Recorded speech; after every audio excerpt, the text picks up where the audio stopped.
กองประชุมสมัยสามัญเทื่อที่10ของสภาแห่งชาติสุดที่9วันที่21พฤศจิกายน2025ได้ดำเนินไปภายใต้การเป็นประธานของท่านไสยสมพรพรหมวิหารประธานสภาแห่งชาติการปรับปรุงร่างมติสภาแห่งชาติจำนวน7ฉบับและได้มีการประกอบความเห็นลงคะแนนเสียงหับฮ้องเอาด้วยคะแนนเสียงเห็นดีเป็นส่วนหลายซึ่งประกอบมีดังนี้ 1. ร่างมติสภาแห่งชาติว่าด้วยการหับฮ้องเอาบทรายงานการจัดตั้งปฏิบัติวาระแห่งชาติว่าด้วยการแก้ไขความยุ่งยากทางด้านเศรษฐกิจการเงินระยะ5ปี2021-2025และทิศทางต่อหน้าถูกพิจารณาหับฮ้องเอาด้วยคะแนนเสียงของสสสถูกพิจารณาหับฮ้องเอาด้วยคะแนนเสียงเห็นดี 94.2% บ่เห็นดี 5.07%บ่ออกเสียง 0.72%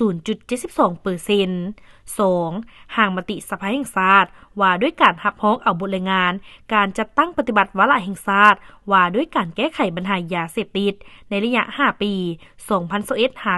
2021-2025และทิศทางต่อหน้าถูกพิจารณารับฮ้องเอาด้วยคะแนนเสียงเห็นดี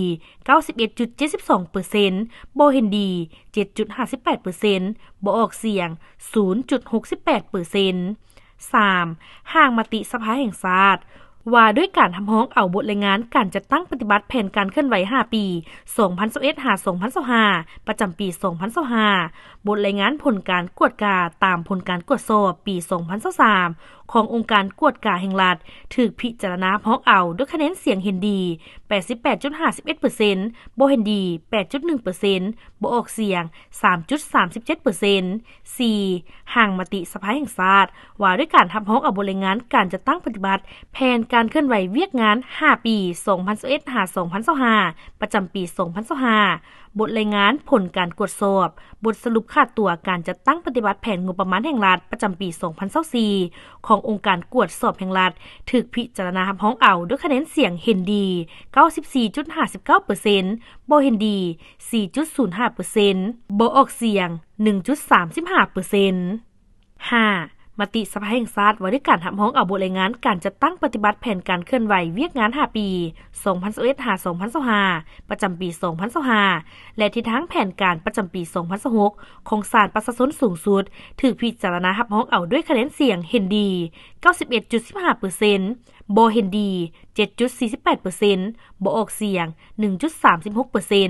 6. ร่างมติสภาแห่งชาติว่าด้วยการทำฮ้องเอาบทรายงานการจัดตั้งปฏิบัติแผนการเคลื่อนไหวเวียกงาน5ปี2021-2025ประจำปี2025และทิศทางแผนการประจำปี2026ขององค์การอัยการประชาชนสูงสุดถูกพิจารณารับฮ้องเอาด้วยคะแนนเสียงเห็นดี 93.15% บ่เห็นดี 4.79% บ่ออกเสียง 2.05% 7. ร่างมติสภาแห่งชาติว่าด้วยการทำฮ้องเอาบทรายงานการจัดตั้งปฏิบัติแผนการเคลื่อนไหวเวียกงาน5ปี2021-2025ประจำปี2025ของสภาแห่งชาติสุดที่9และแผนการเคลื่อนไหวเวียกงานฮอดกองประชุมครั้งปฐมฤกษ์ของสภาแห่งชาติสุดที่10ถูกพิจารณารับฮ้องเอาด้วยคะแนนเสียงเห็นดี 95.33% บ่เห็นดี 4% บ่ออกเสียง 0.66%